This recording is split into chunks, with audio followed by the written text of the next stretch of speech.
যদি সরকার এভাবে দলীয় রাষ্ট্রপতি নিয়োগ দিতে থাকে, যেভাবে হলো শেখ হাসিনা ছাত্রলীগের একটা ছোট্ট ক্যাডারকে ধরে আনি নিয়েছিল, বিএনপিও একই পথে যাচ্ছে, তাহলে যে রাষ্ট্রপতির যে পদটা হেড অফ দ্য স্টেট, এটা কলঙ্কিত করা হচ্ছে। যদি এই কলঙ্কজনক অধ্যায় চলতে থাকে, আমরা একটা সময় দাবি তুলব যে রাষ্ট্রপতি হলো ডিরেক্ট ভোটিং এর মাধ্যমে হতে হবে।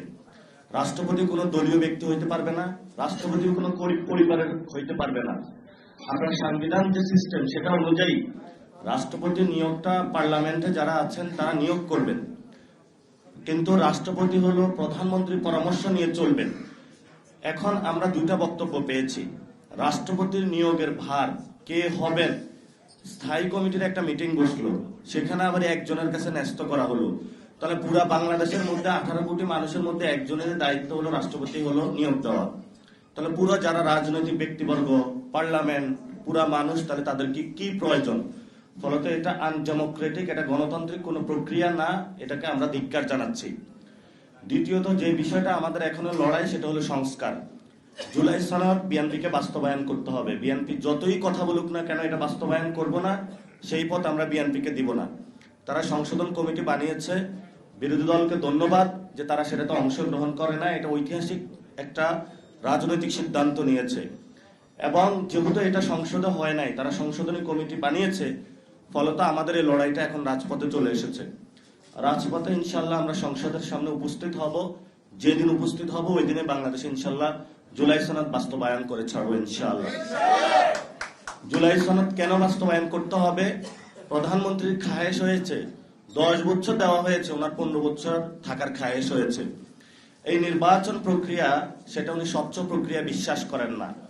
আমরা বলেছিলাম যে গত 17 বছরে শুধু বিএনপি অথবা জামাতের নেতাকর্মী হওয়ার কারণে কেউ বিচারালয়ে গিয়ে বিচার পায়নি। আমরা এটা আর নতুন করে দেখতে চাই না। সেজন্য আমরা বলেছিলাম আলাদা সেক্রেটারিয়েট কমিটি করতে হবে, সেক্রেটারিয়েট বিল্ডিং থাকতে হবে বিচারালয়ে। সেটা করাও হয়েছিল, কিন্তু বিএনপি সরকার এসে বাতিল করেছে। প্রত্যেকটা জায়গা ডেমোক্রেটিক সিস্টেম দেখতে পাচ্ছি অগণতান্ত্রিক শাসন ব্যবস্থার দিকে যাচ্ছে। ফলত এই সরকারকে জুলাই সনদ বাস্তবায়ন করতে বাধ্য করতে হবে। কারণ তারেক রহমান যিনি বলেছেন যে জনগণের ভোটে উনি নির্বাচিত হয়ে প্রধানমন্ত্রী হয়েছেন, এই ভোট একটা ভোট ছিল না, 2টা ভোটে হয়েছেন। ফলত একটা ভোট মানবেন, আরেকটা মানবেন না, এই সুবিধা আপনাকে অত দেওয়া হবে না। যেটা সত্যি বাংলাদেশের মানুষ ভোট দিয়েছে, আপনাকে ওইটা মানতে হবে। যদি না মানেন, তাহলে যেই গদি জনগণের, সেই জনগণের গদি জনগণ ফেরত নিয়ে নিবে। অনেকেই সরকারি অফিসে বসেছে, মন্ত্রী, এমপি, প্রধানমন্ত্রী, গদিতে বসে মনে করা শুরু করছে এটা আমার গদি। এই গদিতে অনেক লোক গিয়েছে এসেছে, গদিটা হলো ক্ষণস্থায়ী। এই গদি বাংলাদেশের জনগণের। ফলত বাংলাদেশের জনগণের গদিতে যারা বসবে, বাংলাদেশের জনগণের পক্ষেই থাকতে হবে।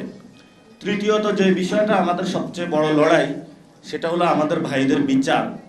আমি প্রায় এই যে গ্রামে গঞ্জে গিয়েছিলাম, গত 20 থেকে 20 দিন গ্রামে গঞ্জে ঘুরেছি, অনেক জায়গায় গিয়েছি, মানুষের সাথে কথা বলেছি। ডিরেক্টলি প্রায় 2 থেকে 2.5 লক্ষ লোকের সাথে হলো পথসভা করেছি। বিভিন্ন জায়গায় হলো আওয়ামী লীগের লোক ঘোরাফেরা করতেছে।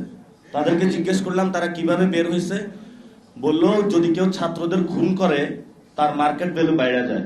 ওসি এবং ওইখানের স্থানীয় নেতারা বসে 5 লক্ষ টাকা দিলে মুক্তি পাওয়া যায়। ওসির রুমে বসে ওই দলের নেতা এবং ওসি বৈশা, ওসি বলে 2 লাখ টাকা রাখি, ওই নেতা নেয় 3 লাখ টাকা, বলছে তারা ছাইড়া দেন।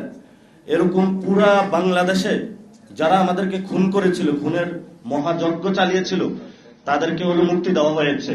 এবং তারা এলাকায় গিয়ে যারা রাজপথে নেমেছিল তাদেরকে ধমক দিচ্ছে, তাদের ফ্যামিলিকে ধমক দিচ্ছে, তাদের ঘর বাড়ি জ্বালিয়ে দিচ্ছে। আর যারা সিনিয়র নেতৃবৃন্দ, তাদের তো কথা বাদে দিলাম,